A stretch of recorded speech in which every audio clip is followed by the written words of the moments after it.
ఎక్కించి కొమ్మల్లో ఆ కోయిల పాటలు పాడాలి.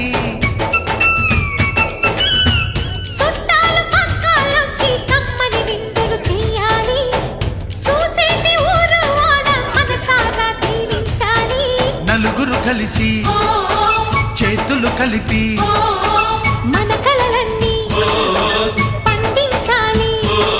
ఒక చోట పుట్టని కోడళ్ళు అయ్యారు అమ్మకే కూతుళ్ళు. త్వరలోని ముద్దుగా పుడతారు ఈ తాత పోలికల మనవళ్ళు.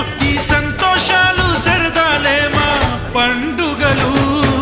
డోలి డోలి డోలి రే, డోలి డోలి డోలి డోలి డోలి రే.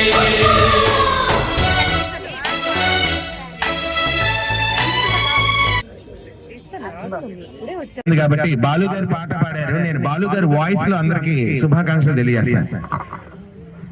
చాలా చక్కగా పాడావు రాబో.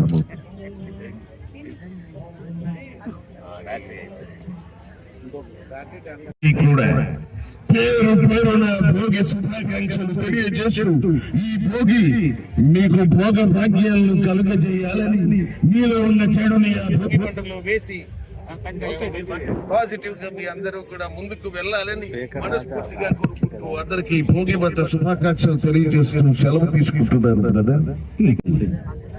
నిజంగా విశాఖపట్నం ప్రజలు చాలా అదృష్టమండి. పొద్దున్నే నేను మా సొంత ఊర్లో పండగ చేసుకోలేదని చాలా ఫీల్ అయ్యానండి. ఇక్కడికి రాగానే ఆ భోగి మంటలు చూసారుగా, భోగి మంటలు చూసారుగా. చిన్నప్పుడు కూడా పాతుకుంటా భోగి మంటల దగ్గరికి వెళ్ళానంటండి. అందుకే ఇలాగైపోయాను.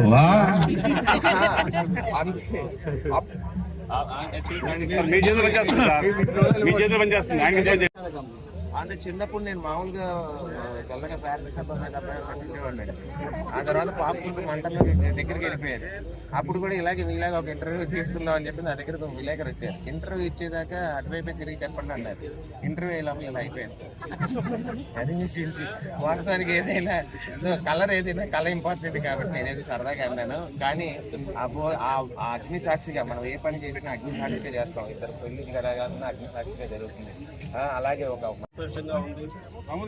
ఈ భోగి పండుగ నాడు మహాప్రేక్షకులు టీవీ ప్రేక్షకులందరికీ కూడా మరి భోగి, సంక్రాంతి, కనుమ శుభాకాంక్షలు.